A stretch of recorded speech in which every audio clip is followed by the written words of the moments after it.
I would like to invite Alex Lapadula, an 8th grader at Central Middle School and a Star Scout, to lead us in the Pledge of Allegiance. Alex? Okay. I pledge allegiance To the flag to the flag of the United States of America and to the republic for which it stands, one nation, under God, indivisible, with liberty and justice for all. All right, thank you, Alex. As all members have received a copy of the minutes of our October meeting, the reading of those minutes will be omitted. Are there any suggested changes to those minutes?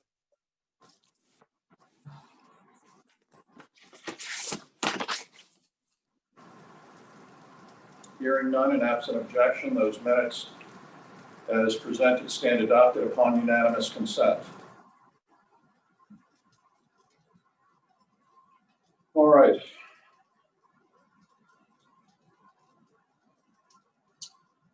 Susan Fahey, Chair of District 11.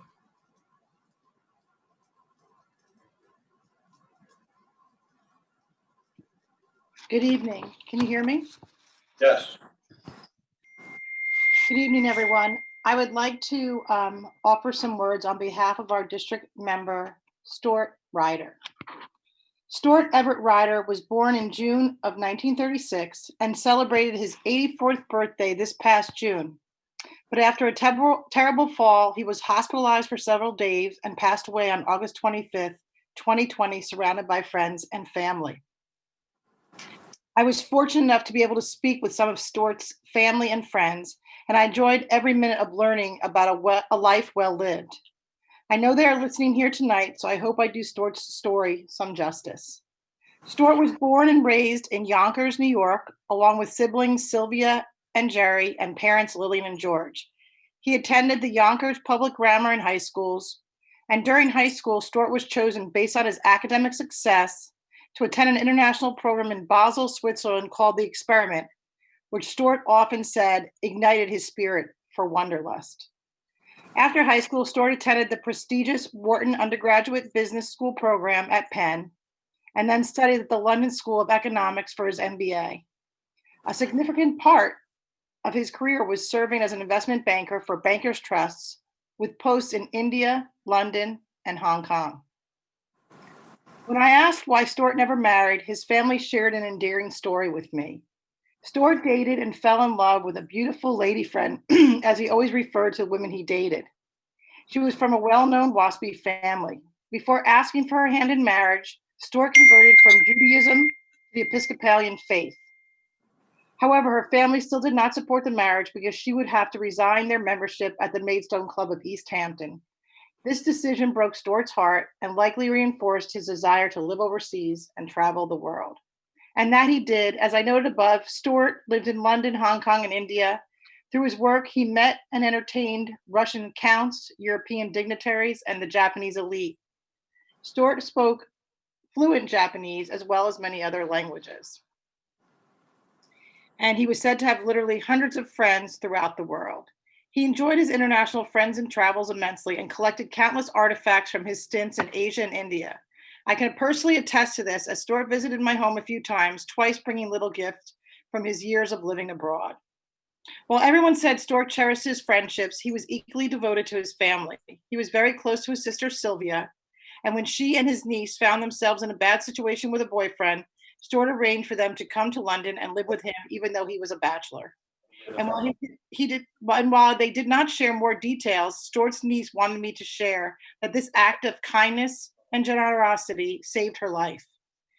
She is still brokenhearted about Stuart's death and was too saddened to speak to me herself, but I spoke with her sister, Stuart's only other niece, Ronnie, who coincidentally now lives in East Hampton.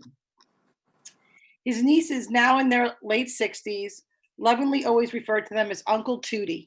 For it was too hard to say Uncle Stuart when they were little girls, and this nickname stuck and continued throughout Stuart's life. He was their English squire uncle, his suede patch blazers in nearly every color and style. He was their kind and wise and genteel aristocratic country uncle. He was dedicated to his own mother as well.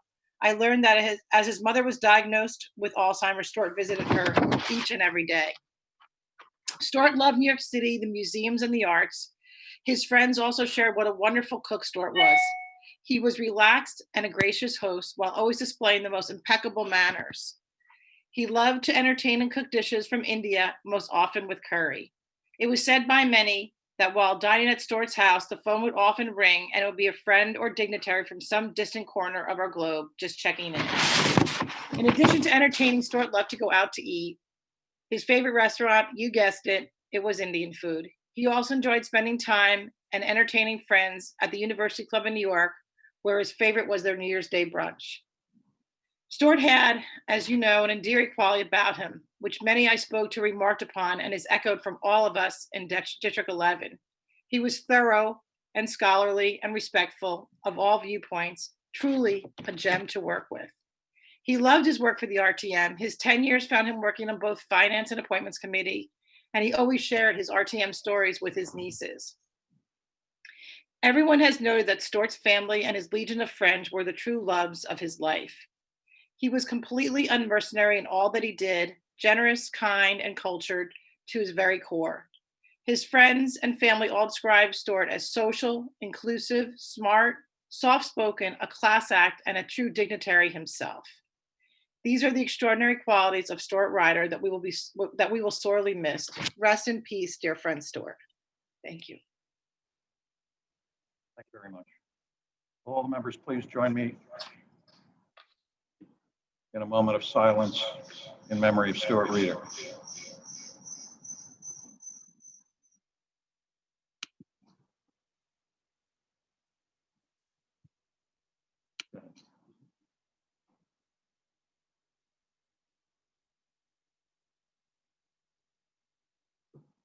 This is on.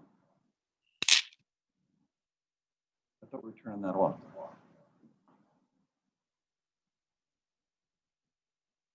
Is it muted?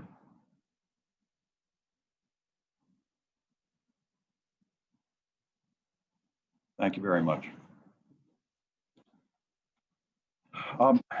You know, I would like to add, I just learned tonight from Jenny Larkin, who was involved with Channel 79 from the very beginning, which was during the Dick Bergstresser administration, and his assistant, Adrian Singer, were the first to broadcast RTM meetings on Channel 79.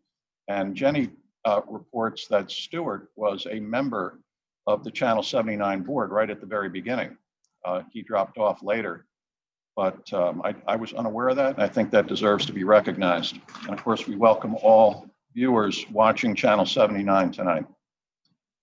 Betsy Fruman, Chair of District 9, has asked to be recognized.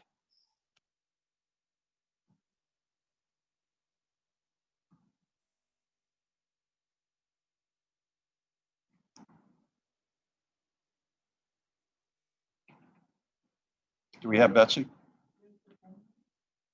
Betsy, could you raise your hand, please?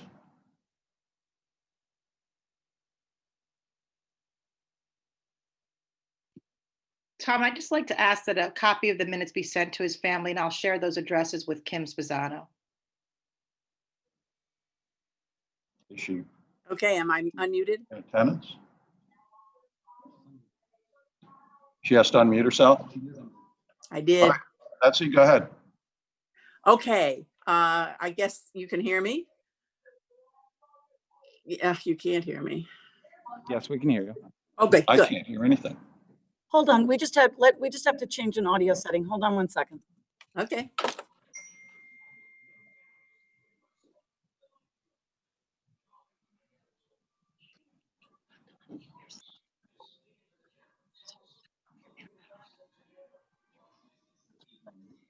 Is anybody speaking now? Is Betsy there? Yes, I'm here. All right, go ahead. Sorry. You can hear me, right? I can hear you now. Okay. Can others hear me? I believe everybody can hear you now. Okay. Thank you for allowing me this time.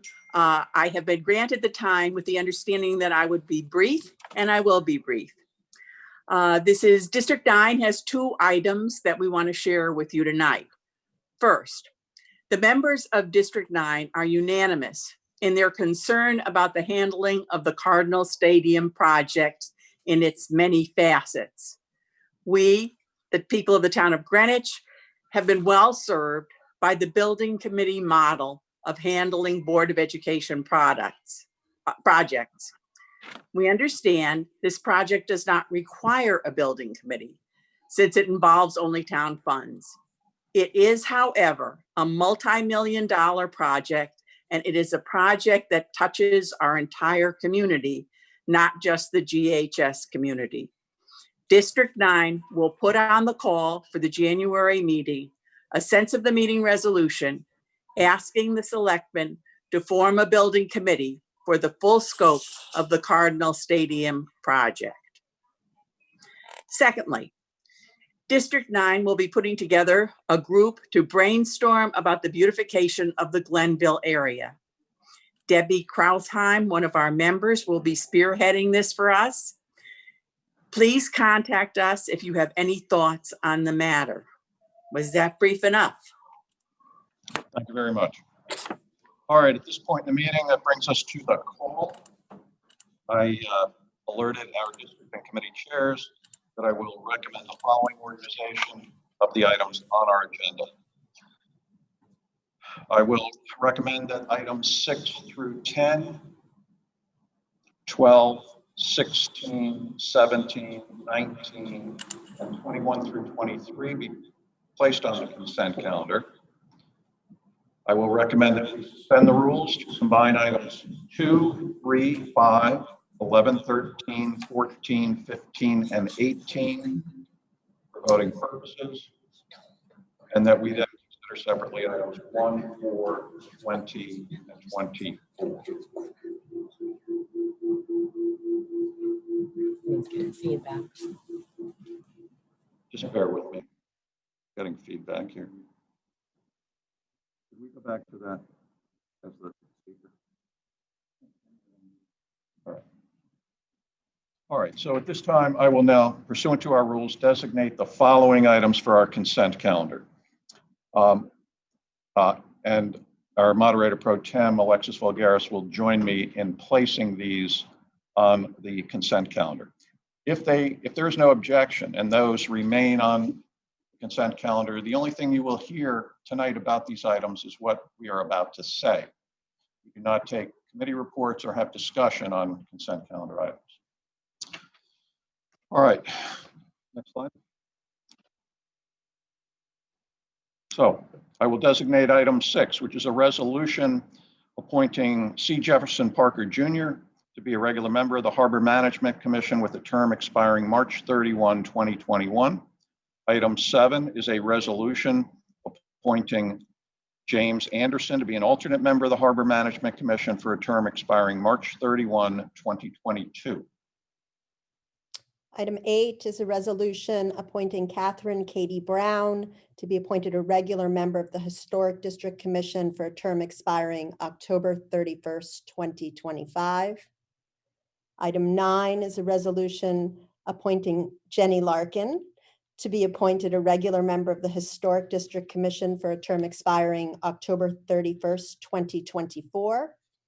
And item 10 is a resolution nominating Jacob Schondorf to be appointed a regular member of the Inland Wetlands Watercourses Agency for a term expiring October 31st, 2024. All right, the next 3 items are item 12, which is a resolution appointing Margarita Albin to be a regular member of the Planning and Zoning Commission with a term expiring October 11, 2023. Item 16 is a resolution appointing Patricia Kirkpatrick to be a regular member of the Planning and Zoning Board of Appeals for a term expiring October 31, 2024. And item 17 is a resolution appointing Robert Nalawajic to be an alternate member of the Planning and Zoning Board of Appeals with a term expiring October 31, 2024. Item 19 is a resolution appointing Angela Swift to be a regular member of the Board of Parks and Recreation for a term expiring June 30th, 2023. Item 21 is a resolution appointing Ann Fountain to be a regular member of the Board of Health for a term expiring June 30th, 2024. And item 22 is a resolution appointing Lauren O'Keefe to be a regular member of the Board of Health for a term expiring June 30th, 2024. And our last consent calendar item is item 23, which is a resolution appointing Sarah Gamble to be a regular member of the Board of Health with a term expiring June 30, 2024. Is there any objection to the designation of those items for our consent calendar?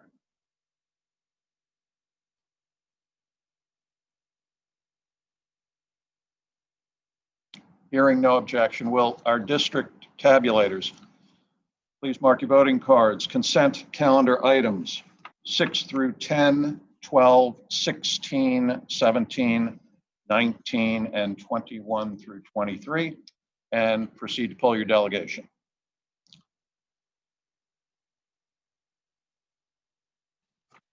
All right, we are waiting for 3 districts at the moment, but we are going to continue. At this point, we would take up the combined calendar items. The suggestion is to combine, for voting purposes, items 2, 3, 5, 11, 13, 14, 15, and 18. In order to do so, we need a motion to suspend the rules. Is there such a motion? So moved. It has been moved and seconded to suspend the rules to combine items 2, 3, 5, 11, 13, 14, 15, and 18 for voting purposes. Motion to suspend the rules is not debatable and requires a 2/3 majority to pass. Is there any objection to this motion to suspend the rules? We can adopt it upon unanimous consent.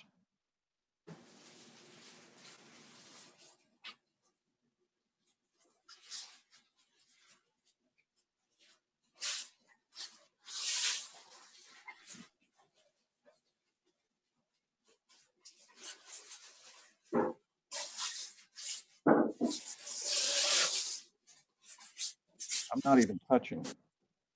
All right. Hearing no objection, the motion to suspend the rules is adopted upon unanimous consent. So item number 2 now comes before us. Chief James Heavey of the Greenwich Police Department has that resolution. Mr. Moderator, members of the RTM, and fellow residents, thank you for the opportunity. Also want to thank you for the opportunity to have the scouts that are completing their citizenship in the community merit badge participate by Zoom for one of the requirements to attend the RTM meeting. A little bit different than normally going to Central Middle School, but they get to see what local government's all about.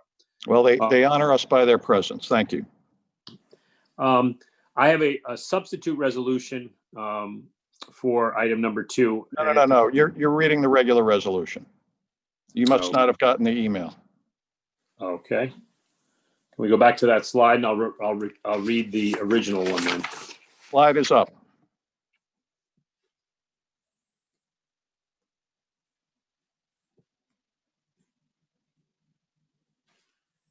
Sorry, I do not see that. I believe that it's, as in the call, resolved that the Greenwich Police Department requests an approval to accept a gift of 4 fully outfitted Interceptor power bicycles and 2 trailer hitch haulers from a Greenwich resident. Thank you. Will the member please move the adoption of the resolution? Resolution on item 2 has been moved and seconded. May we get the reports of the committees that considered this, beginning with Town Services? Richard Newman. Yes, Town Services met with Chief Heavey last Tuesday. We discussed us receiving 4 electric police interceptor bikes. It's a top of the line bicycle made by a company called electric bike by a company called Recon. It includes lights and sirens, a bag for to carry things in, extra batteries, 2 what are called hitch haulers, which go on the back of patrol cars. So these bicycles, 2 at a time, can be brought wherever they're going. It also includes 2 trailers, and the trailers actually attach to the bicycle so they can carry gear behind the bikes. All the officers are certified per state law. They will be able to patrol not only the beach, public events, fireworks, but they will be able to patrol the Greenwich Avenue area, both up and down that hilly area. Town Services voted 12-0-0 to accept this generous gift. Thank you. Discussion on item 2. Molly Salibi of District 8 to be followed by Joanna Swamley of District 10.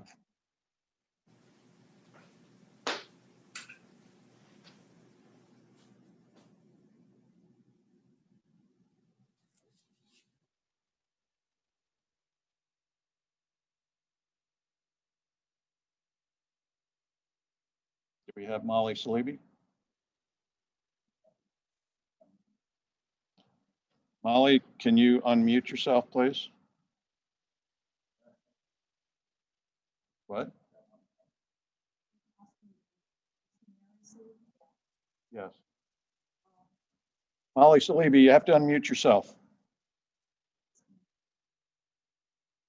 Sorry, can you hear me? Yes, we can. Thank Okay, you. hi, good evening, everyone. I'll be brief. I wanted to speak in favor of accepting the gift.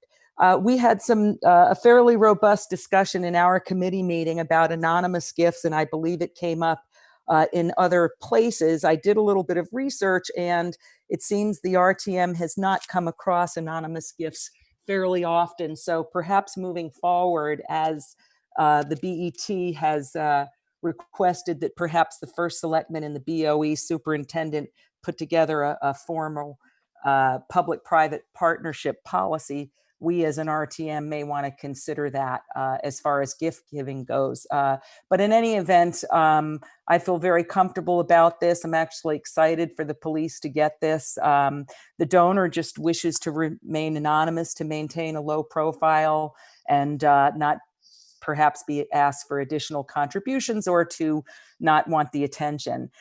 These will be of great service. I spoke briefly with the company.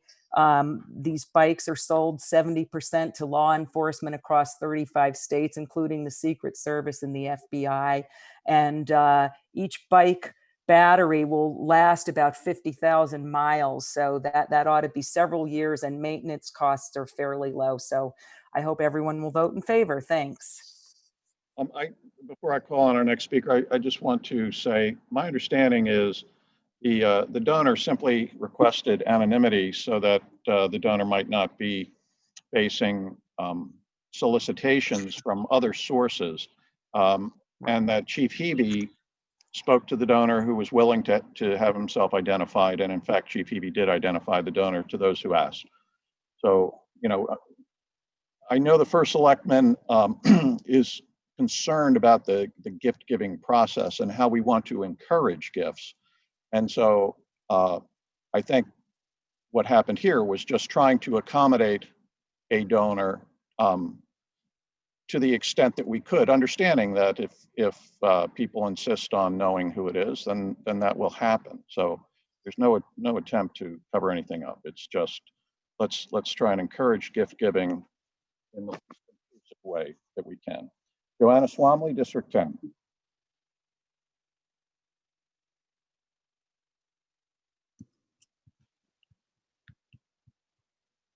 Can you hear me?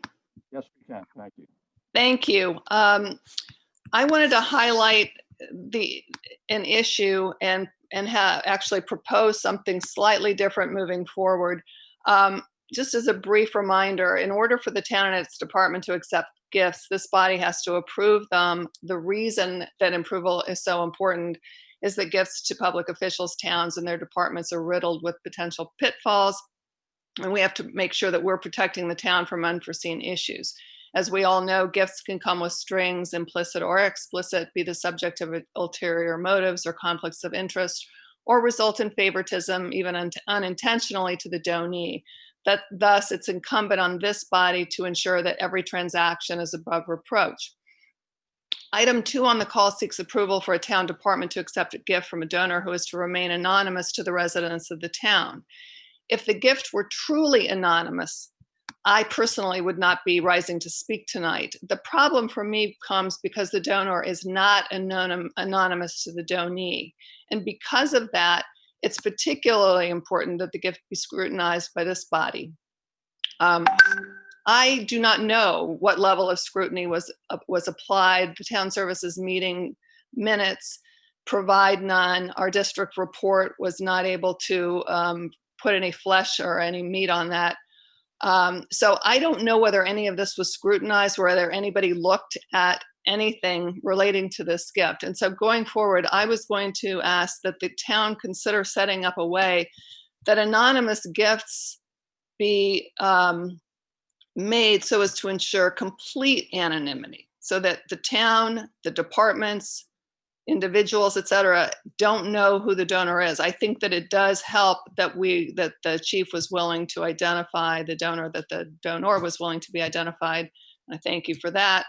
The gift made before us may well be wonderful. I have no reason to believe otherwise, but that does not mean that this body has done its job. Have we ensured there is no issue here? And I'm concerned that we have not done all that we should because we're so eager to have a gift.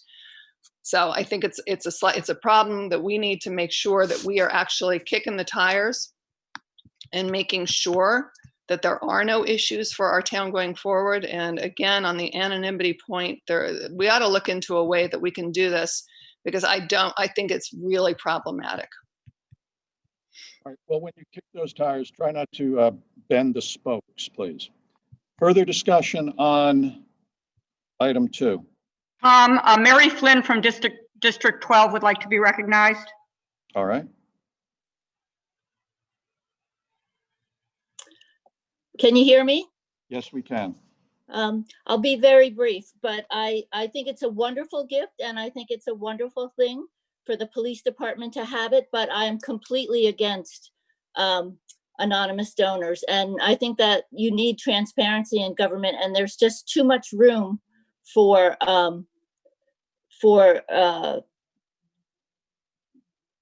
terrible things to happen. So for that reason, I will not vote for it, but I think that, it's really unfortunate. I just think that we can't take gifts unless people are willing to say where they're from. So I think it's unfortunate. I think it's a great gift. And I think that I would love to see the police department have it, but I just think that we can't do this as a body. Thank you. All right, well, I think there's some confusion here. And I'll just repeat what I said earlier. This is not an anonymous gift at this point. The chief has identified the donor, and the issue now is item 2, do we accept a gift of bikes from someone who has been identified to those who asked? And we can take up a general issue later, but we are now discussing the bicycles. Further discussion on item 2.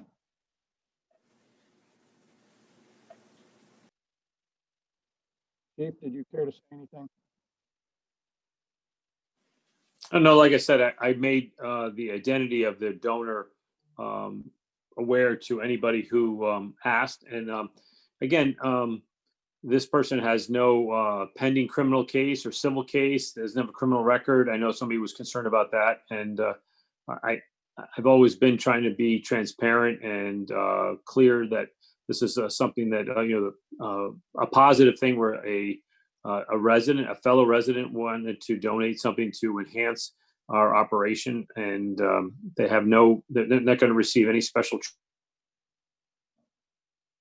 treatment or anything else. It's saying, I can think of a number of instances where perhaps if we weren't so, again, if we weren't projecting such a negative conception that there was something being done wrong. I mean, I try not to take that personal or not to take it as something that the department would ever even consider a quid pro quo.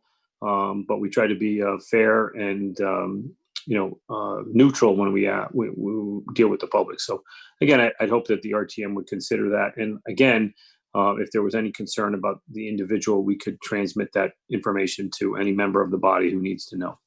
All right, thank you very much. Mr. Moderator, this is Candace Garthwaite. One of our members wanted to know why it isn't announced at this public meeting, the name. Because no one's asked. We have a member in District 6 who's asking. Chief? The resident's name is Stephen Goldberg, a fellow resident of the town of Greenwich, who I've never met. and has no criminal history or any pending civil or criminal case against anyone in the town of Greenwich, as far as I'm aware of. Thank you. Thank you. Further discussion on item 2. Item 3 now comes before us. Joe Siciliano, Director of Parks and Recreation. Good evening, Mr. Moderator. Can you hear me? Yes, good evening. Good evening. I have a substitute resolution to offer for item 3. Yep. Resolved that the RTM approves the lease between the town of Greenwich and New Singular Wireless PCS LLC, in parentheses, AT&T, for the property located at the Griffith E. Harris Golf Course, 1323 King Street. The lease shall be for an additional period of 5 years with 2 5-year renewals. The lease is approved upon this, subject to the corrections of 3 Scribner's errors as presented to the RTM. Thank you. Will the member please move the adoption of the substitute resolution? Moved. Substitute resolution has been moved and seconded. And just to recap, the substitute is just incorporating changes picked up by our Legislative and Rules Committee. All right, let's get the reports of our committees. Michael Basham, Chair of our Finance Committee. Thank you, Mr. Moderator. The Finance Committee reviewed this lease in the same context we reviewed an earlier lease that they presented by Verizon. A couple of questions were raised. They were answered by John Arthur, a consultant retained by the town to help us with that. Subsequently, the committee voted 12-0-0 to approve the lease as presented. Thank you. Kip Bergweger, Chair of our Legislative and Rules Committee. The Legislative and Rules Committee met last Monday. We were assisted by Assistant Town Attorney Amina Ahmad, Director of Parks and Recreation Joe Siciliano, and the town's cell phone tower consultant John Arthur. The town, as you know, has a cell phone tower at the Griffith Golf Course, and both AT&T and Verizon have antennas on that, some of which should date back to 2006. Leases were in effect through 2018, and then they came before the RTM for renewal, and there was an extensive discussion of the value of the lease and the rent that was to be charged and the terms of the lease. So the RTM committee was formed and studied this and worked with our consultant, John Arthur. And what came out of this was two revised leases. The one with Verizon was considered, I think it was in May of this year, and we now have the AT&T lease. Members of our committee were concerned about whether we were getting the market value for our lease. I want to be sure we were getting the best deal. Some members did some independent research and thought that we could get a better rate. Others wanted to compare the Verizon and the AT&T leases and thought that AT&T was getting a better deal, but it was pointed out by our consultant that AT&T had removed an antenna from its a piece of equipment from its antenna, and if it were to add that back in the future, we would be able to increase the rent. There was some question as to whether we should use consumer price indexes to increase the rent rather than a fixed accelerator, and our consultant said that he believed that the CPI was not a good way to go. He speaks from experience because he says he has cell towers himself that run from Florida to Alaska, and that our rates were for the AT&T lease were very high and could go higher if they added any more equipment. He thought the terms were very favorable and are what the market would bear. Our vote on legal order was 11-0-1. On the merits was 12-0-0. And I have sent the 3 Scrivener errors to the moderator pro tem. All right, and those have already been incorporated into the lease that was presented with the substitute resolution. Catherine LaBalbo, Chair of our Parks and Recreation Committee. Good evening, Mr. Moderator and body of the RTM. On Tuesday evening, Park and Rec Committee took up this item 3 with Amina Ahmad, the Assistant Town Attorney, and Joe Siciliano, Director of Park and Rec.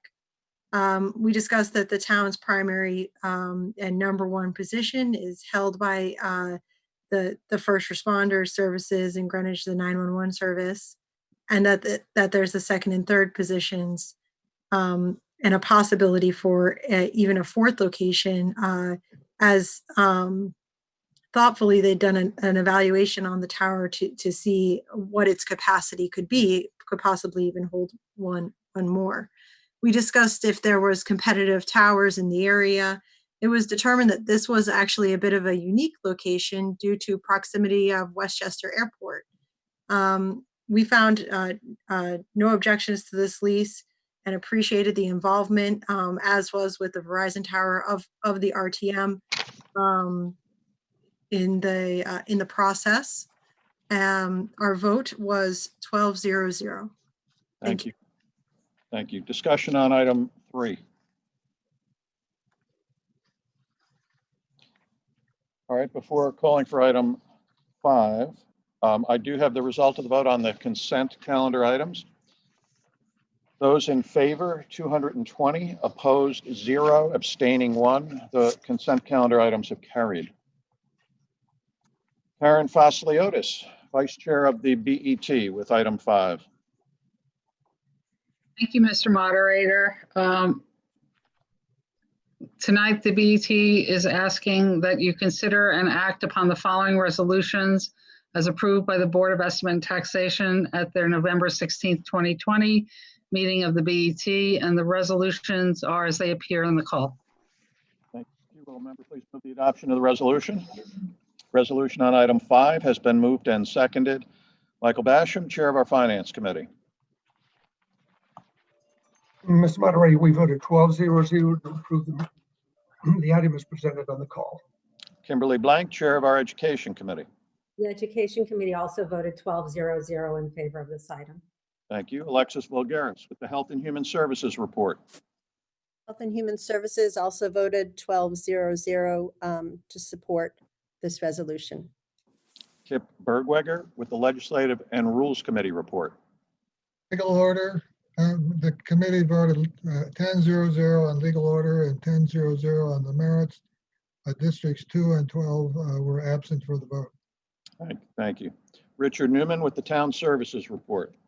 Town Services voted 12-0-0 to support receiving the funds. All right. Were there any other committees that took this up? Discussion on item 5. Item 11 now comes before us. Our first selectman, Fred Camillo. Good evening, Mr. Moderator. Good evening. Members of the RTM and guests. This is a substitute resolution for Planning and Zoning Commission nomination. Resolved that the following named person nominated by the Board of Selectmen be appointed as a regular member of the P&Z Commission for a term expiring October 31st, 2022. Next. All right, excuse me. We're just trying to catch up on the slides. There's several slides ahead. Keep going, keep going, keep going. There we go. All right, will a member please move the adoption of the resolution? Resolution on item 11 has been moved and seconded. May we get the reports from the committees that considered this? Bob McKnight, Chair of our Appointments Committee. Yeah, thank you, Tom. Dennis Yeski, alternate to a member, R4, as he said, term expires October 31st, 2022. He has served as an alternate since 2016. He's a civil engineer who also has a background in real estate, where he employed strategic planning prior to decision-making. He felt his chief contribution to the P&Z was his work on the POCD. Our vote was 12-0-0. Thank you. Peter Berg with the Land Use Committee report. Good evening. Am I on? Yes, good evening. Good evening. The Land Use Committee interviewed Mr. Yeski last Monday night. When Mr. Yeski first came before us several years ago, he represented that he wanted to focus on planning as contrasted with zoning, and he says he's done so. He's been very involved, as Mr. McKnight just said, in developing our 2019 Plan of Conservation and Development. And within that, his focus has been on the guiding principle of maintaining and enhancing a sense of place. He's working on there is currently a subcommittee working on the state's affordable housing statute, and he's working on that as well. Our vote on Mr. Yeski was 12-0-0. This is one of, I think, 6 appointments to planning and zoning on tonight's call. Our vote on all of them was 12-0-0. So I'm not sure why we're on the combined, but that's fine. 12-0-0. We're on the combined because there were problems with the resolution. And so we don't put substitute resolutions on the consent calendar. Yeah, there were problems with the end date, I believe. Correct. All right, discussion on item 11. Item 13 now comes before us. Our first selectman, Fred Camillo. Thank you, Mr. Moderator. Item 13, substitute resolution for Planning and Zoning Commission nomination. Resolved that the following named person nominated by the Board of Selectmen be appointed as a regular member of the Planning and Zoning Commission for a term expiring October 31st, 2021. Peter Levy. Thank you. Will a member please move the adoption of the substitute resolution? The substitute resolution on item 13 has been moved and seconded. Bob McKnight with the report of our appointments committee. Thank you, Tom. I failed to mention we met all our nominees on December 8th. Peter Levy, renew as a regular member, R5, as he said, expiration date October 31st, 2021. He managed a family-owned commercial real estate company as an architect. He learned landscaping, urban design, and zoning. He stressed that the board listens to public input and corrects unintended mistakes and loopholes in its decisions, such as the wedding cake tiers on Millbank Avenue. Our vote, 12-0-0. Thank you. Peter Berg with the Land Use Committee report. So as I mentioned earlier, our vote on Mr. Levy was 12-0-0. I have nothing to add to Bob McKnight's report. Thank you. Discussion on item 13. Item 14 now comes before us. Once again, our first selectman. Thank you, Mr. Moderator. Substitute resolution for a Planning and Zoning Commission nomination resolved that the following named person nominated by the Board of Selectmen be appointed as an alternate member of the Planning and Zoning Commission for a term expiring October 31st, 2022. Peter Lowe. Thank you. Will member please move the adoption of the resolution? Substitute resolution on item 14 has been moved and seconded. Bob McKnight with the Appointments Committee. Thanks, Tom. Peter Lowe, he is a current alternate. He's being renewed for an alternate member, A3, expiration October 31st, 2022. As a general management consultant, he dealt with problem solving and conflict resolutions while keeping open lines of communications. His stated approach is evaluation of facts and regs to reach conclusions. Our vote, 12-0-0. Thank you. And Peter Berg? And once again, our vote on Mr. Lowe was 12-0-0. Discussion on item 14. Item 15 now comes before us. First Selectman Camillo. Thank you, Mr. Moderator. Substitute resolution for Planning Zoning Commission resolved that the following named person nominated by the Board of Selectmen be appointed an alternate member of the Planning and Zoning Commission for a term expiring October 31st, 2022. Victoria Voss. We're on 15. Thank you. All right, will member please move the adoption of the resolution? Resolution on item 15 has been moved and seconded. Bob McKnight with the Appointments Committee report. Thanks, Tom. Victoria Goss, a renew alternate, A1. She's been on since 2016. Same expiration date, October 31st, 2022. Victoria is an attorney by trade who offers a legislatively thinking approach to decision-making. She evaluates all applications after carefully scrutinizing all pertinent statutes and regulations applicable. Our vote 12-0-0. Thank you. Peter Berg with the land use report. Yes, and Ms. Goss is, does focus on zoning. She lives in the downtown R6 multifamily zone. We currently have a moratorium on moderate income housing in Greenwich. She's focused on resolving that moratorium. Our vote on Ms. Goss was 12-0-0. All right, thank you. Discussion on item 15. And the last of our combined items, item 18 now comes before us. Mr. Camillo. Thanks again, Mr. Moderator. Resolved that the following named person nominated by the Board of Selectmen be appointed as a regular member of the Planning and Zoning Board of Appeals for a term expiring October 31st, 2021. Wayne Sullivan.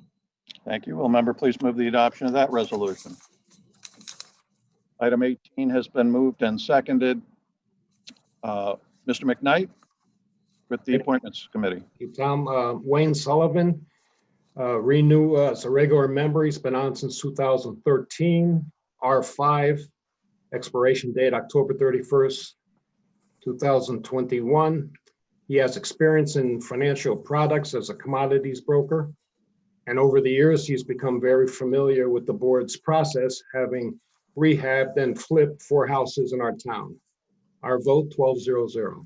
Thank you. Mr. Berg. So we interviewed Mr. Sullivan last Monday night.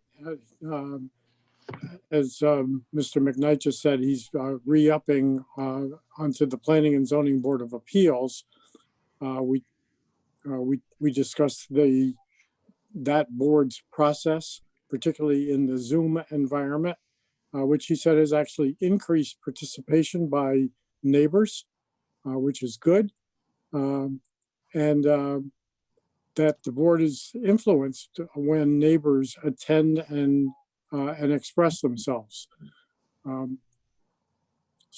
So our vote on Mr. Sullivan was 12-0-0. Thank you. Discussion on item 18. All right, that brings us to the end of the combined calendar items. Will our district tabulators please mark your voting cards? Combined calendar items 2, 3, 5, 11, 13, 14, 15, and 18. And we will await 5 minutes for the voting process. All right, so we are still tabulating the vote for the combined calendar items, but we are going to move on at this point to the first of our separate items. That is item number 1.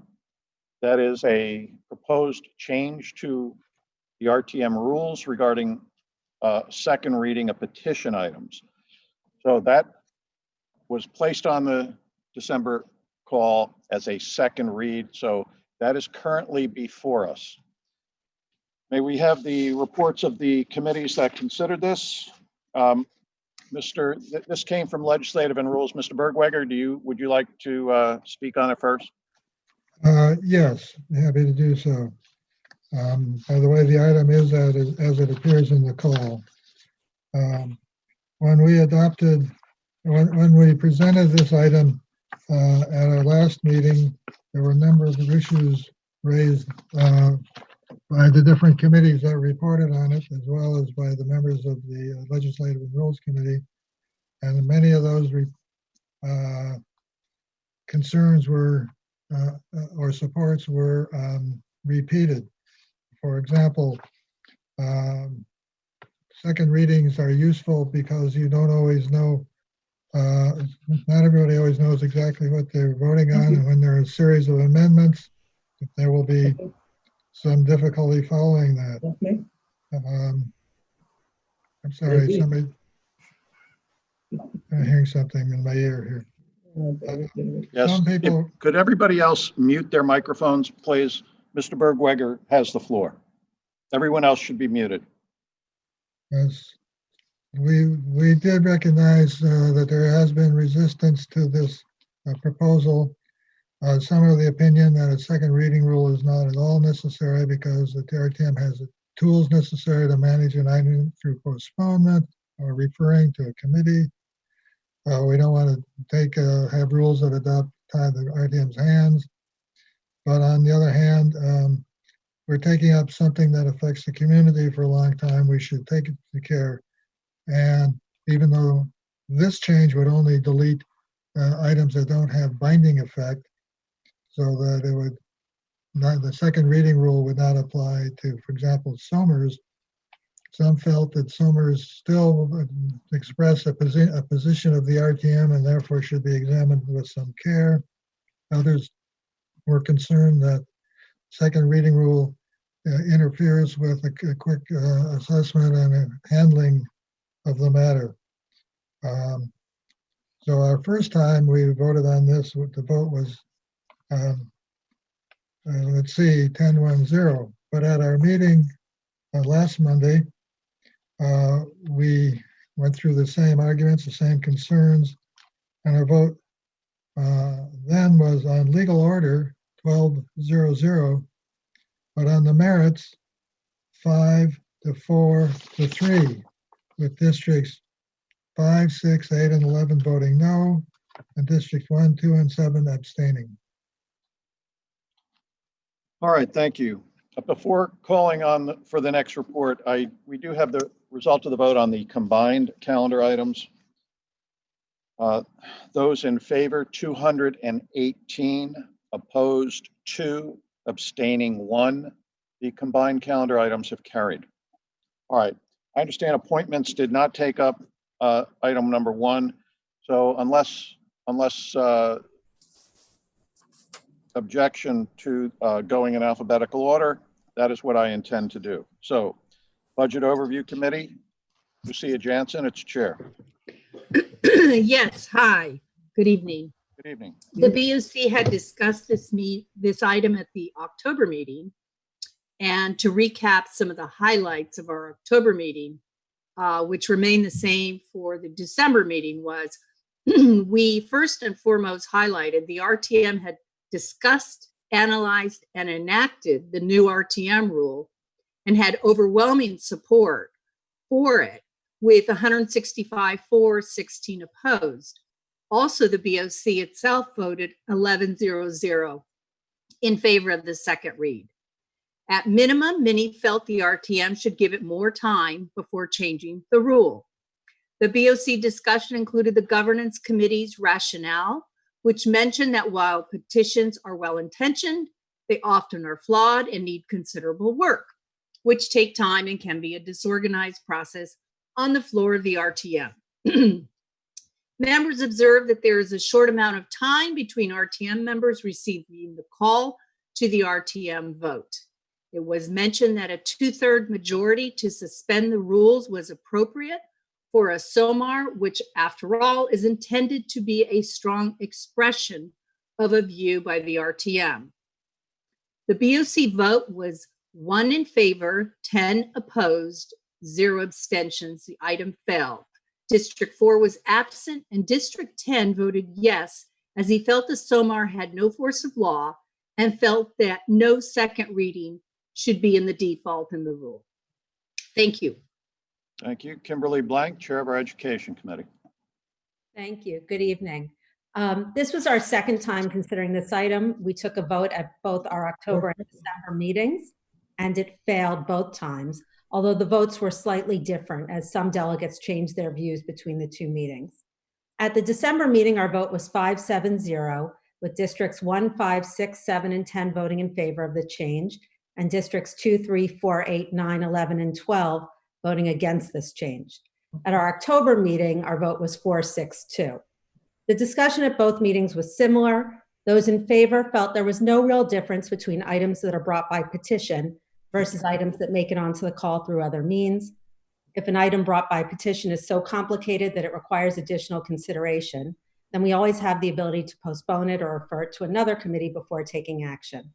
In the case of Somers, They may be brought by petition because they ask the RTM to opine on an issue that is time sensitive. Requiring a second read hampers our ability to move quickly. Some were concerned that requiring a second read takes up additional RTM time and slows us down. They also pointed out that this has been a recent change to the RTM rules and not a longstanding practice. Those opposed felt that it is wise to have a second read when items are brought by petition. They felt the nature of petition is that a small body of people can force the RTM to consider an issue, and that if we are forced to move quickly on it, especially when it's an emotionally charged issue, there may not be enough time to spread the word broadly throughout town to allow more people to weigh in. They said that we always have the option to vote to suspend the rules and do away with a second reading. They believe that since this is a recent change, we should give it more time to see how it plays out. Thank you. Thank you. The Finance Committee report, Michael Basham. Thank you, Mr. Moderator. We took this issue up again for the second time. One of our concerns was reiterated that eliminating the second read requirement for petition resolution probably would result in a potentially controversial, a proliferation of controversial SOMers that would put RTM members in a position to have to make very difficult votes without time to understand the issue. So they needed, and all likelihood would need more time in order to do that. We did note that at the October meeting of the LNR, a motion had been made to propose rejecting second readings for all of the anything that came before the RTM. I think, as I recall, that was defeated 3-9. The question was raised, well, why are we singling out citizens petitions? Comment was made, well, it's easier to get controversial issues in front of the RTM via citizen petition than via either a district vote or a committee vote. We had voted 11-0-1 in our October meeting. A motion was made to basically confirm that vote. One of our individuals from District 8 objected to that. He had abstained in October. We voted on his motion. A motion was made to confirm the October vote. The vote was 11-1-0 to confirm the October vote, with District 8 now, who had abstained in October, now voting to reject it. So that was our vote. Alexis Bulgaris, Chair of our Health and Human Services Committee. Good evening. I'll be very brief, as I believe that many of the key points were already covered by previous speakers. Our committee debated this item at both our October and December meeting. Our October vote was 6-6-0, so we were deadlocked. And our December vote was 4 in favor, 7 opposed, with 1 abstention. Those that voted in favor of the resolution felt that it allowed the RTM to be more responsive to those who submitted a petition, and that requiring a second read unnecessarily slows the process down, and we are losing an opportunity to be efficient in the way we dispose of items. Those that oppose the resolution felt that it's important to follow a more deliberate process that allows for additional time to consider any ramifications or unintended consequences from removing the second read requirement. It was noted that at any time, if the body wanted to take up an item on its first pass or first read, it had the opportunity to do so by successfully adopting a motion to suspend the rules. Again, our vote was 4 in favor, 7 opposed, with 1 abstention. Thank you. All right, let me pause here. Mr. McKnight, do you want to be recognized? Yes, actually, the Appointments Committee did take this up, Tom. Okay, we got a report in our district that it did not, but go ahead. Yeah, we discussed the second read item with all in attendance giving their opinion. It appeared evenly split with some no decisions at this time. We opted then to take no vote at this time. All right, thank you.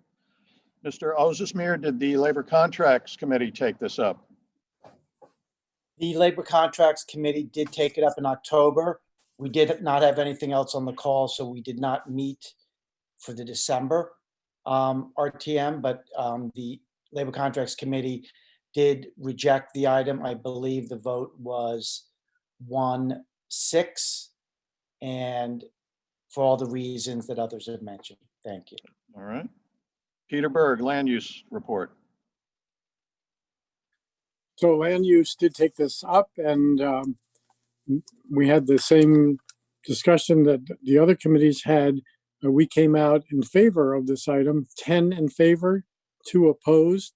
Districts 5 and 10 were the no votes, expressing that petition items should have a second read. District 10 expressed that the rules should be applied uniformly. 10 in favor, 2 opposed.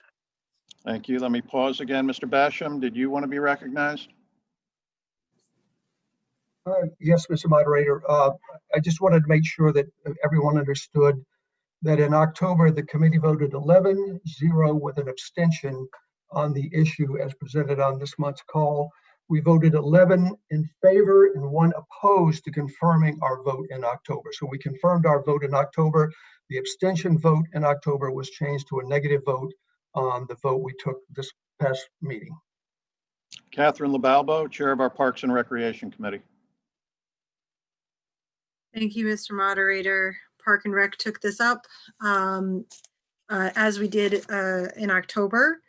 Some things that were discussed were that this item, taking up an item a second time, takes away from other items on call, that petitioners may feel, while we already have a rather intimidating process for those maybe not familiar with it, that this is bureaucratic and blocks petitioners from feeling that they are being heard if they're not of a full understanding of our rules, which are lengthy. And that were things like this item required to be read a second time for lack of understanding. Those that were opposed to removing the petition section stated similarly that a second read gives distance from items that we may not have the full big picture on, and puts in a safeguard that we don't move too quickly. It was also stated similarly as in the BOC meeting that this is a very new junior rule, and that the dust hasn't settled on it yet. Members did like that a safeguard was in place that if a petition revised the rules of the town meeting or revised or enacted an ordinance, a petition would automatically be a second read because it would meet the first of the other conditions. Our vote in October was 11-1-0, and our vote in December was 7-5-0. Thank you. Thank you. Michael Spilo with Public Works Committee report.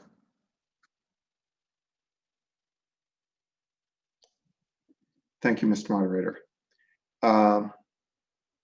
Public Works took up the item, but there was no discussion of the item. We voted 6-0 with districts 2, 6, 7, 8, 11, and 12 voting no. In our October meeting, districts 1, 4, and 5 had also voted no. Members voting no this time around indicated that petition items needed further review, which was difficult in the context of a single RTM meeting. And the RTM always has the option to suspend the rules to waive a second reading, and that petitions face no prior political process, and amendments and changes are difficult to follow. Thank you. Richard Newman with the Town Services report. Town Services took the item up in length in October, and at that meeting, we voted 5-7-0. At this meeting, we just took the vote without any discussion with slightly different membership. The vote was still the same, 5-7-0, and the item failed. Thank you. Kimberly Salib, Chair of our Transportation Committee. Hello, thank you. The Transportation Committee voted 5-7-0 on this, with districts 2, 4, 5, 9, and 12 voting yes. Even some of the yeses discussed that they were still uncertain as to how to vote on this one.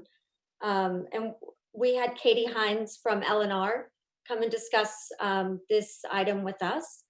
And we talked about how the Governance Committee just recently passed this in September of 2019. We should probably give it more time and also when there's amendments or changes made on the floor of the RTM, it's better to have the second read to make sure everyone is aware of exactly what we're voting on. So we had 7 who voted no to keep the rule as is. Thank you. Discussion on item 1. Dan Ozismir to be followed by Cheryl Moss. Thank you. I would urge the RTM to vote against this item. I'm not going to repeat all the other arguments, but I want to make sure that I talk about the distinction between how something comes in a petition and how it comes from a standing committee or district. Some people have said one reason to vote for this is that we don't want to squelch or make it more difficult for petitioner citizens to put something in front of the RTM. But we must remember that 20 signatures can put something in front of the RTM. That's a small group of friends without any process. Those same people, if they went to a standing committee or their district in the RTM, could also get something there. But however, if they go through the district or a standing committee, that meeting would be noticed publicly. It would be on Zoom or would be in a public location so the public could attend or listen to the meeting. If there was a motion to be made to put something on the call, Robert's Rules of Order would be followed. A proposal would be made. It would be debated. If amendments were needed, they would be voted on. Ultimately, then a positive vote would then put it on the call. There would be minutes to that meeting that anyone could review.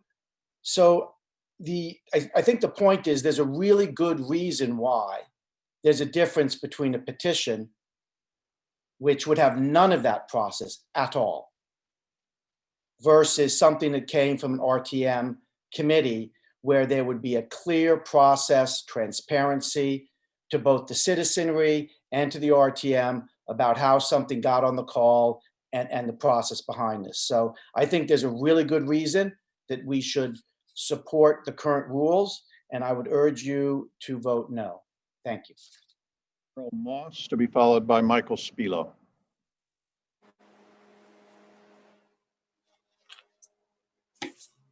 Hello? We can hear you. We can, okay.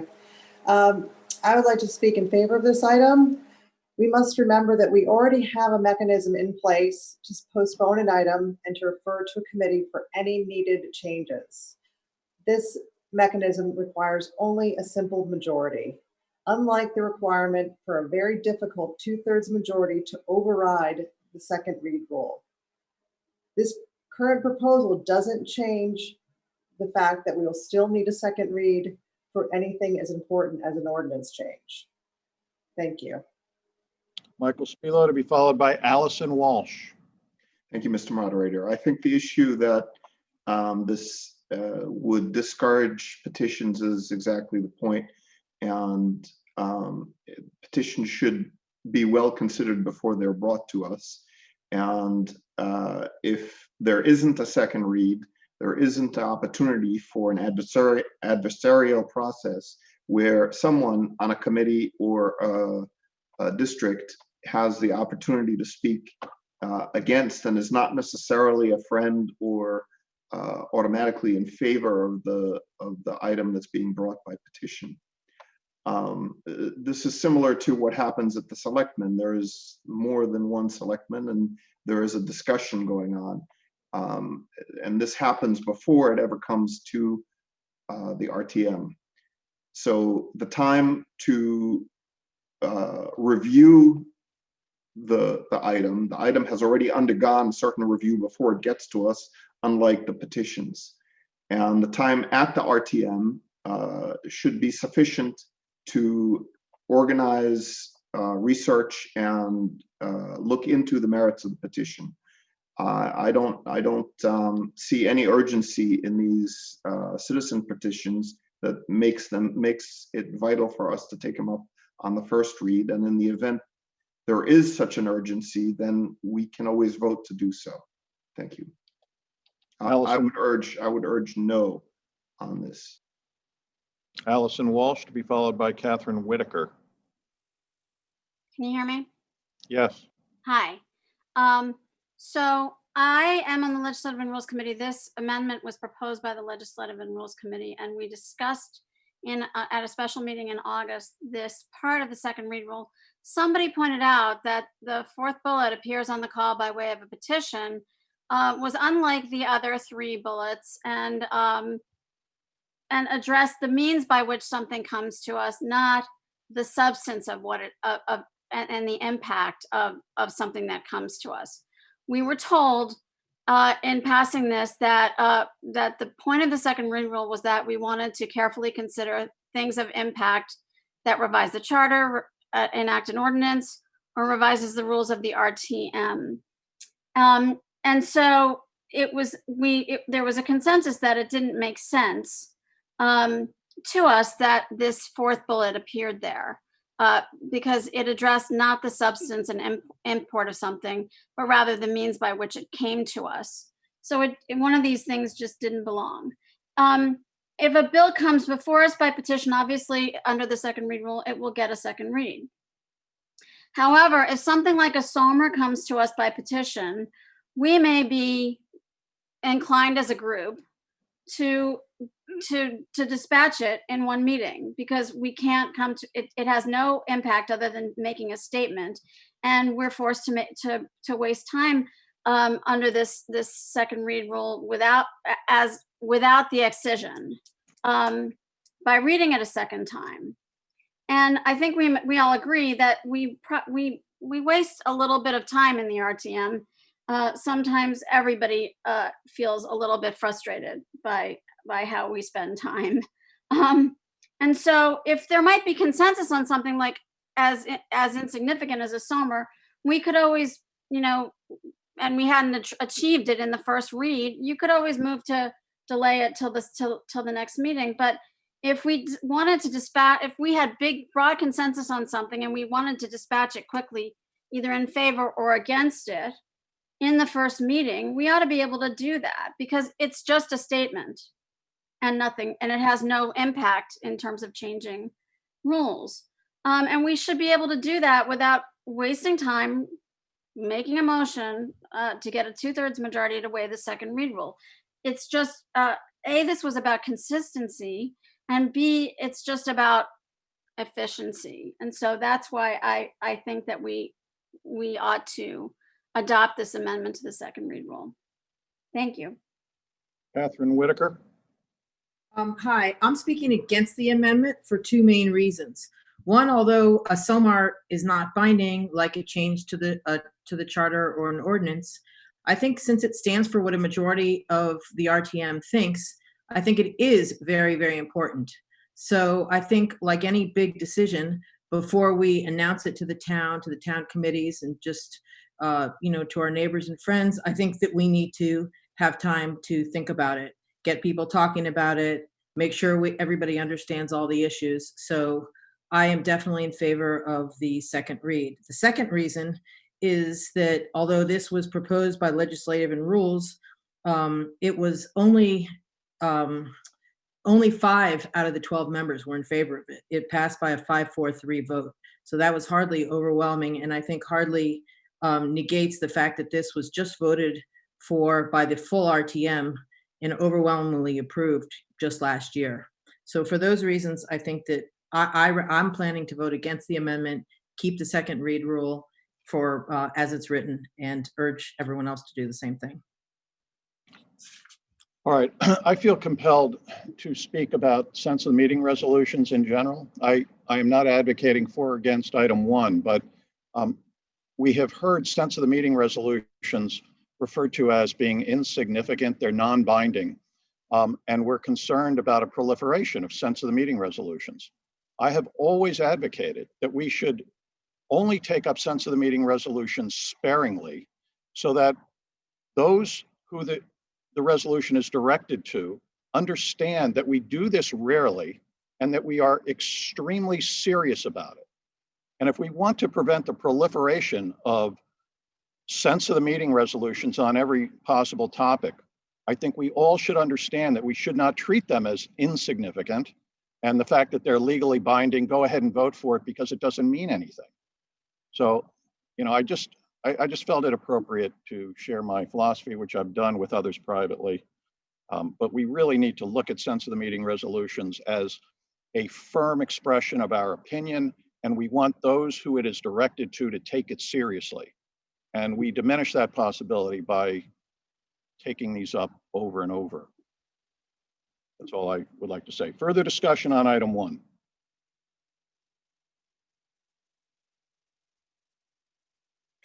Tom, I would like to clarify the Finance Committee's report, that it was a negative report. It was 0, 11, 1, because the way it was reported was very confusing. All right, Mr. Basham, you want to try a third time here? I see your hand up. Yes, Mr. Moderator. Our original vote was 0 in favor, 11 opposed, 1 abstention in October. Our subsequent motion made in the most recent Finance Committee meeting was to confirm our vote in October. The motion was made to confirm the October vote. It passed 11-1-0. So, all right, so listen, we're spending way too much. The Finance Committee is against it. Only one person is in favor of this. Is that correct? That's correct. All right, enough. Further discussion on item 1. Mr. Moderator, if I could. Yes. Earlier, I referred to the Somers as potentially controversial. I'd like to refer back to the one that came before us back in, I want to say, June, which was the BOE Somer. Clearly, it was a controversial issue. Some people referred to the education budget as the third rail of local politics. That was the first read. The first read was they just wanted to suspend the rules. They were not able to do that. It was postponed until September for the second read. I was aware of the fact that all of the people who had voted in opposition to suspending the rules were being singled out. People were telling those of us who had voted not to suspend the rules that we would remember how you voted come the next election. I only reference this, in fact, to when I say controversial. These are the kinds of things that I think we unfortunately might have to look forward to if we don't eliminate, if we were to eliminate the second read on Somers. Thank you. Further discussion on item 1.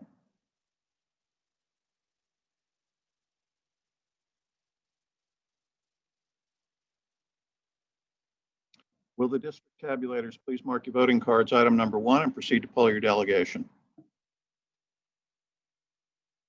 We will await the 5-minute time period before that. And can you elevate?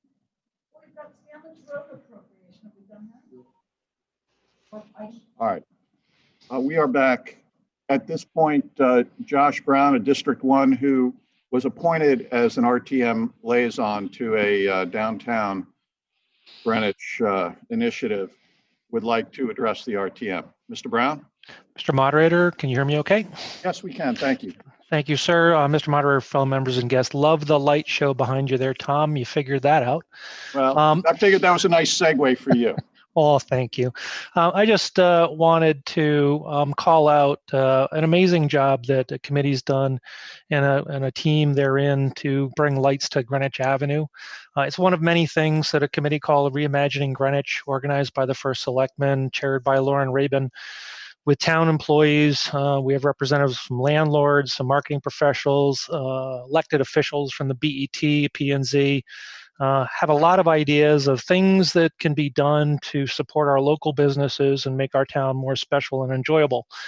So I wanted to do a quick shout out to the group that helped organize the lights on Greenwich Avenue. I can't recall them ever looking so spectacular. You may have also heard about the idea that was floated and work that was started to look at a temporary skating rink downtown, but that was killed due to the COVID resurgence. The lights were funded through donations, both by business and individual contributors. A lot of people made that, came together to make that happen. So it's just another amazing example of Greenwich and being special. A lot of town department employees were involved in it as well. So I just would like to encourage you to get out, experience your downtown, wherever in town it might be, shop and dine, help support our local businesses. But please practice social distancing and wear masks. Be safe, and have a Merry Christmas and a Happy Holiday. Personal privilege there. Certainly Mr. Camillo and Ms. Rabin can comment otherwise, but I just wanted to say thanks. All right. Well, thank you very much, and thank you for your efforts on that initiative. All right. So we're going to turn our lights back on at some point here. And I don't think we have the vote yet, so we are going to continue with item number 4. Item number 4 now comes before us. James Michael, who's Deputy Commissioner of Public Works. Are you with us? Or is it Amy Thank you, Siebert? Moderator, thank you.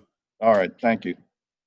Resolved that the sum of $2.5 million be, and the same is hereby appropriated to be added to the following account, B 312-59620-X, known as South Stanwich Road Causeway. All right, thank you. Will a member please move the adoption of the resolution? Resolution on item 4 has been moved and seconded. Mr. Basham with the Finance Committee report. Excuse me. Yes, Mr. Moderator. Amy Siebert presented this to us last Monday night. She mentioned that this was a road that had been in existence for well over 100 years, and that the damage to it was a result of just age, not erosion, from the fact that it crossed the reservoir. The estimate was for $2.5 million to repair the road. They were hopeful that it would come in considerably less than that. Again, $2.5 million includes a considerable amount of contingencies that hopeful will not be spent. The committee voted 12-0-0 to approve the request. Thank you very much. Kip Bergweger with the Legislative and Rules Committee report. We were assisted by Jim Michael and Amy Siebert, and also Mark Dawson from the Town Fire Department. We had a discussion about discussed a number of items. One of the questions was whether this is really an emergency that needs to be performed, emergency work that needs to be completed now. There was a discussion about the emergency response times to areas of the community that are serviced by the fire department.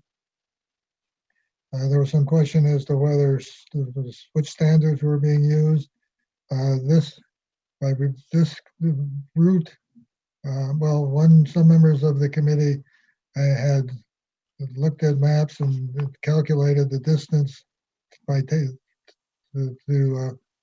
for response time, taking alternate routes. So there was a discussion about that, but this route is supported by both the fire and police departments. The other routes could take 6 or 7 minutes. This we were told would be 4 minutes. Another member noted that the signs on this causeway say that the weight is limited to 4,000 pounds, and how are you going to get a fire truck over such a road? The response was that this is actually built to support 80,000 pounds of load. It only happens to have an inaccurate sign at the entrance. There was a question as to whether we could get some state funding, because this does go over a reservoir, and could it qualify as a bridge? The answer was no. There's only a farmer's block drain underneath the reservoir, and that doesn't constitute a bridge.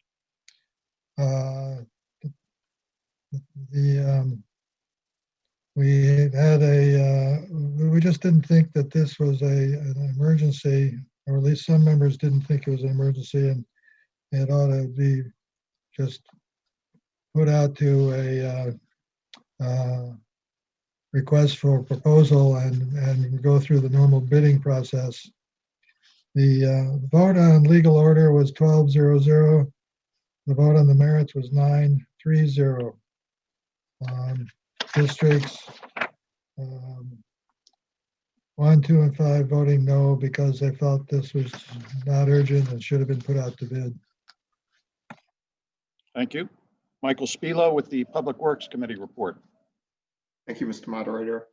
Public Works met with Public Works Commissioner Siebert, Deputy Commissioner Michael, Senior Engineer Kaufman, and BET member Laura Erickson.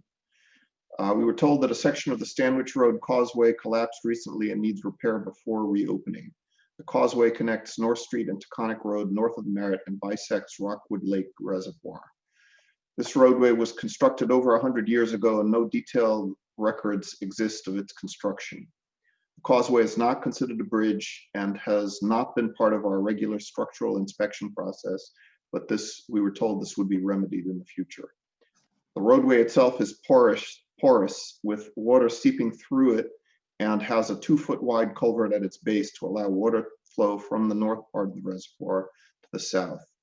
Current inspection has shown that there are voids in the causeway that may cause future collapse. The repair of the causeway is complicated by the presence of the reservoir, which requires extra care and construction. Only suitable materials may be used so as not to contaminate the water, and repairs can be most easily completed when water levels are low. The reservoir is currently at such a low level and makes repair easier. That low level can be maintained by Aquarian through the completion of repairs, provided that the work was done by about March or April. The proposed repair involves building a retaining wall to shore up the existing stone wall along both sides of the entire causeway. We were told that these repairs could be completed by the March timeframe and that any delay would require waiting for the reservoir to be low again about the same time next year, leaving the roadway unusable for that length of time, about a year. The roadway is an important access road for east-west movement north of the Merritt for emergency vehicles and sees traffic counts of as much as 1,000 vehicles a day last checked, though CTDOT does not maintain counts of this road.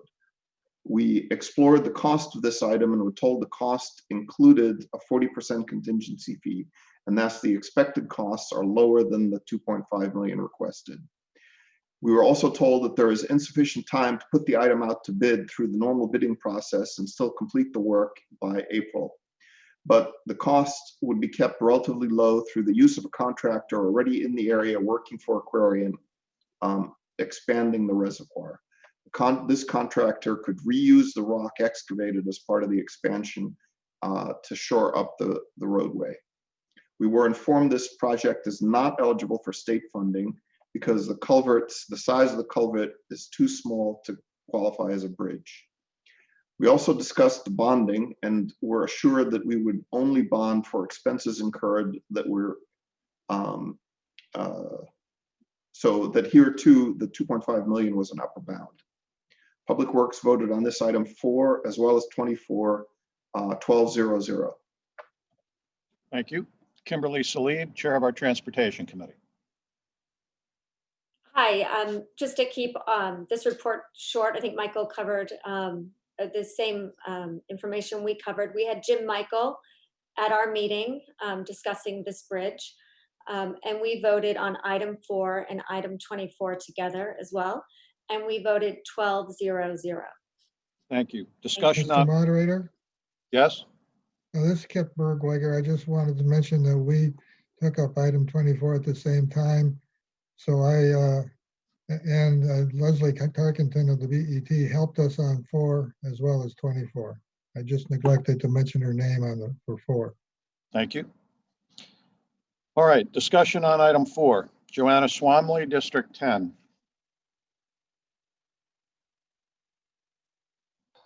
I pass. Further discussion on item 4. Tom, this is Dan. Go ahead. Is there a possibility that we could vote on 4 and 24 together? No, we're going to take 24 up next, though. We're Thank you. going to vote on them separately. Further discussion on item 4. All right, will the district tabulators please mark your voting cards, item number 4, and proceed to poll your delegation. I do have the result of the vote on item 1, which was the proposed rule change regarding the second reading requirement. Those in favor of that change, 82, opposed 136, abstaining 2. That item has failed.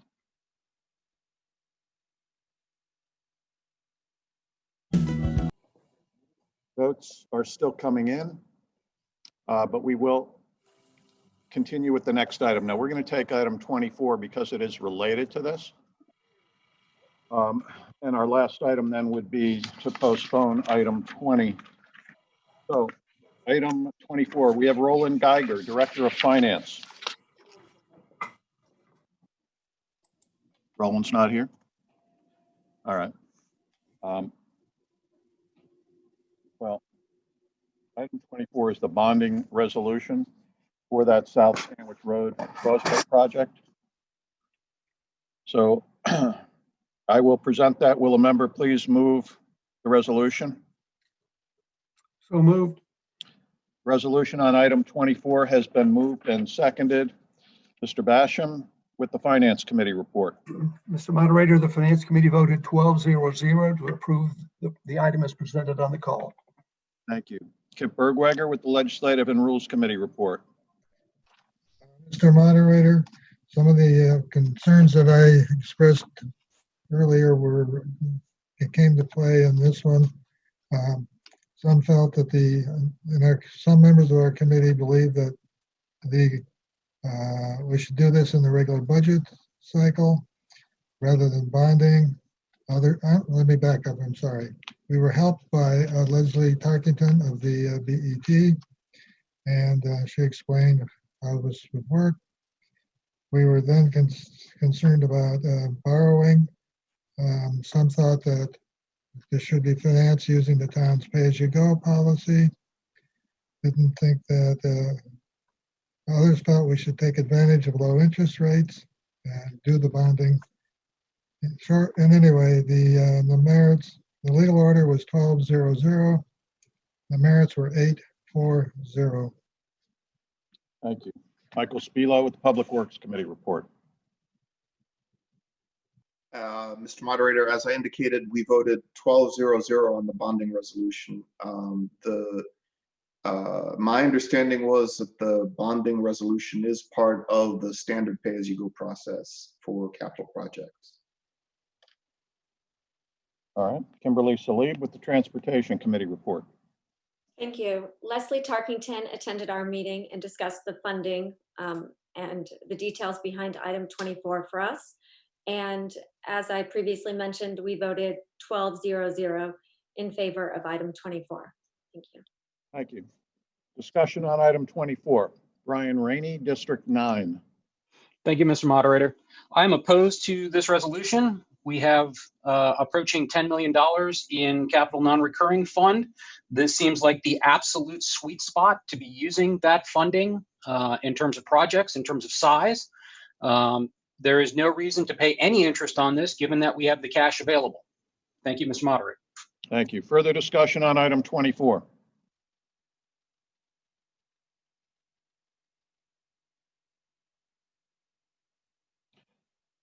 This being a bonding resolution by charter, it requires adoption by a majority of the membership of the RTM. So that would be 116 yes votes. Will the district tabulators please mark your voting cards? Item 24. If you are in favor of this bonding resolution, you vote yes. If you are against, you vote no.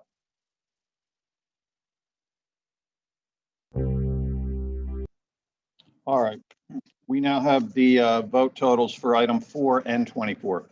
Item 4 was the appropriation for the project. Those in favor, 199. Opposed, 13. Abstaining, 4. Item 4 has carried. Item 24 is the bonding resolution. Those in favor, 197. Opposed, 13. Abstaining, 5. Bonding resolution has carried. Hang on a minute. Correction. On 24. All right, we have a correction on vote on item 24. Those in favor, 198. Opposed, 13. Abstaining, 5. All right. The last item to come before us is item 20. First Selectman Fred Camillo. Thank you, Mr. Moderator. Just before I read that, I'd like to just take a couple seconds to wish everybody a very Merry Christmas, a Happy Hanukkah, and a happy and healthy New Year. And also to echo the words of Josh Brown and thank everybody on the Reimagine Greenwich effort, and thank all of you for all the work you do on our behalf each and every month and every day. So thank you. Item 20, resolved that the following named person nominated by the Board of Selectmen be appointed as a regular member of the Board of Ethics for a term expiring June 30th, 2022. Stephanie Johnson. Thank you. Will a member please move the adoption of the resolution? Resolution on item 20 has been moved and seconded. Mr. Newman, your committee wanted to postpone that. Is that correct? Yes, All right. Town Services was unable to meet with Stephanie Johnson. She will be coming in our next meeting, so we'd like to postpone it. All right, Mr. Before I call for that motion, Mr. McKnight, did you have anything you wanted to add? No, I'm fine with the postponement. I'll hold my report. All right, thank you. So, Mr. Newman, go ahead. Town Services would like to postpone the nomination of Stephanie Johnson till the January meeting. Thank you. That coming from one of our committees, it does not require a second. We can adopt this motion upon unanimous consent. Is there any objection to the Town Services Committee motion to postpone item 20 to our January meeting? Hearing none, that motion to postpone is adopted upon unanimous consent. That brings us to the end of our agenda. There being no further business, I'd like to wish everyone a happy Hanukkah and a Merry Christmas and a healthy and happy New Year. So this meeting now stands adjourned, and we will see each other again in January. Thank you. Thank you all for coming.